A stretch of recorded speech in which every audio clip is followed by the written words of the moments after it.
سلامونه، نیکې هیلې، احترامات. بالاخر 82 یا 83 کاله بعد وایس اف امریکا په عملي ډول باندې خپل نشریات ختم کړل. وایس اف امریکا چې د 1942 نه کال 1942 نه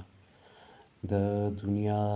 په 100 ملکونو کې په 45 نه واخله 50 ژبو کې نشریات کول. د پریزیډنټ ټرمپ د یو ایگزیکټیو آرډر لاندې د دې فانډز کټ کړی شو، ختم کړی شو، او د دې چې کوم پیرنټ اداره وه هغه هم وتړل شوه. یو ایس ایجنسي فار میډیا، دغسې د وایس اف امریکا پښتو سرویس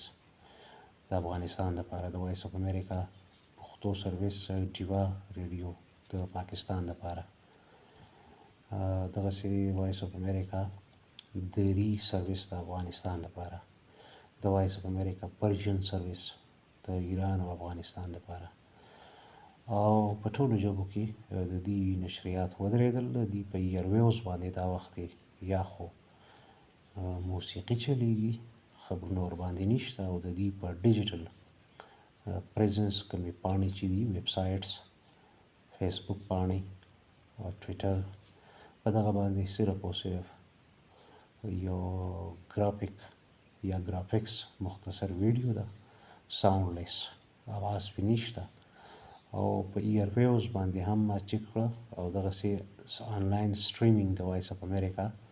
ما سوای د انګلیش سرویس چې کوم مین سرویس دی د هغې نه علاوه د یو سرویس هم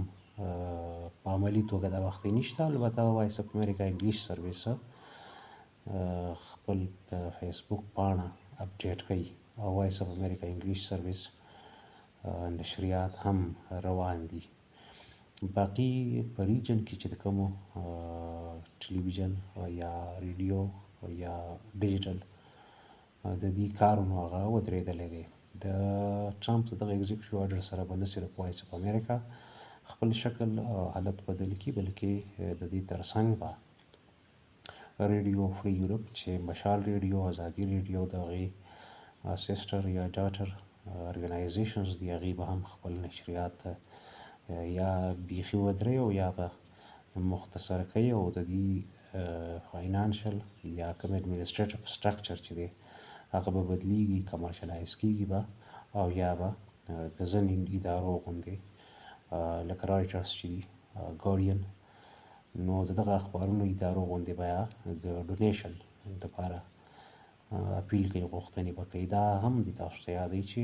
په وایس اف امریکا پښتو سرویس او دری سرویس کې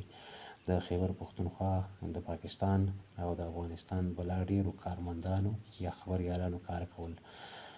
د وایس اف امریکا نیوز ډایرکټر وایي چې تقریبا 1400 ملازمینو ته مو نن سره زما نوټس میلاو دی، او مونږه وداوټ لیو آن پیډ لیو دی، جبري رخصت دی، البته مراعات او تنخواه به تر امر ثاني ورته میلاویږي تر څو چې یوه بله فیصله نه شي، او د وایس اف امریکا د مستقبل حتمي فیصله په راتلونکي ورځو کې شاید وشي. نو دا یو لوی خبر و، غوښته مې چې لږ توضیح او تشریح کړم، او په ریډیو فری یورپ به هم د دې اثر وي، ځکه ریډیو فری یورپ، ریډیو فری ایشیا او دغسې کیوبا ریډیو ته هم د امریکا دغې پیرنټ ادارې څنګه چې د یو ایس ایډ بند کړی دی، نو دغسې یو ایس جي ایم داسې څه نوم دی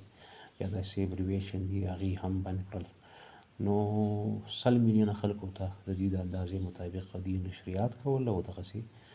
نن عملا د دې نشریات ودرېدلي دي. د اورېدو، شریکولو او پاتې کېدو را سره ډېره زیاته مننه.